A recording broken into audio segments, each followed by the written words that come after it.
All right, I'm back in the wrong order. Obviously wasn't planning this. Just did Flashback. Now we're looking at Out of This World in the opposite order in which they were released. So yeah, that's awesome. But the reason I did Flashback on the Genesis was because, like I said, I had shown the Super Nintendo version many, many years ago, and had since gotten the Genesis version. And sort of the same idea here. Out of This World is a game that I showed many years ago on the Super Nintendo, and since then got a copy of the Genesis version, and so now we're looking at the Genesis version. I don't think the speed difference is as noticeable in this one. I think it still runs faster on the Genesis, but unlike Flashback, it doesn't affect the controls too much. Like, the controls definitely feel more responsive on the Genesis version of Flashback because it's running faster, and it's just running a little too slow, I guess, on the Super Nintendo. This one's not as bad. There is load times in the Super Nintendo version, which I showed in the intro there. That little clock with the hands spinning.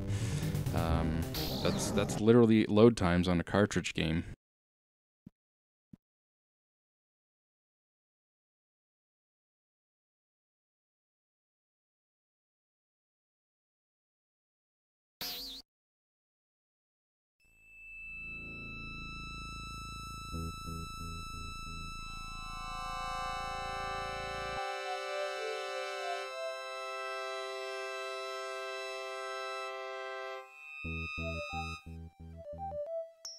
Like I said, this is out of order, so this game came out in 1991. Flashback came out in 92. This game originally came out on the Amiga and the Atari ST, which were the 16-bit home computers. More popular in Europe. This is a European-developed game. This Delphine Software is a French developer.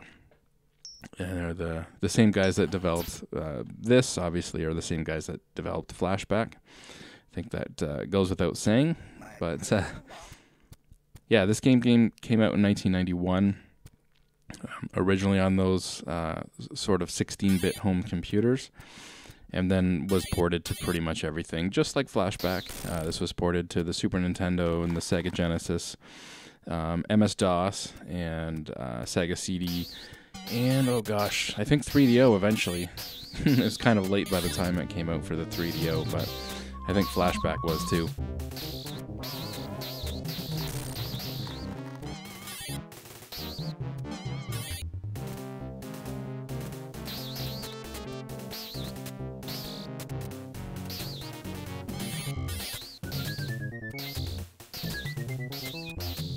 I first played this game on MS-DOS back in the day. I owned this game on DOS computer. I had a 286 actually, and it ran probably as fast as the Super Nintendo version. A little bit slower than this maybe, but I also had my parents had a 486, and I remember playing it on there as well. Did eventually beat this game on the PC, so I have beaten this game. Have not beat Flashback yet.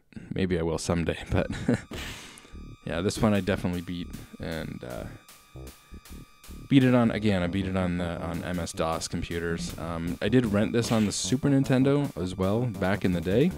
So I guess back in the day I played this on the Super Nintendo. Yeah, and not the Sega Genesis. I didn't play this on Sega Genesis again until like the mid-2000s or something, when I started retro collecting and I picked up a Sega Genesis.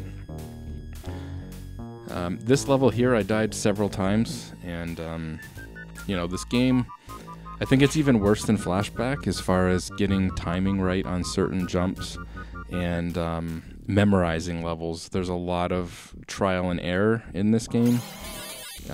There is in Flashback as well, but I think it's even worse in this game. So that part there, I died I think about like 6 times.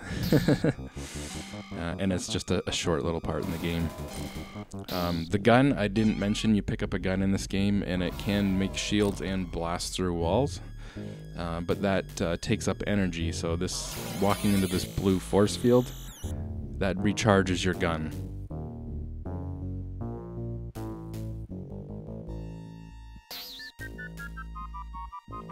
Again, a lot of trial and error. Once you memorize the levels, where to go and where enemies are. Actually, perfect example. Died there. This part here, I definitely remember this part, playing this game on the DOS version.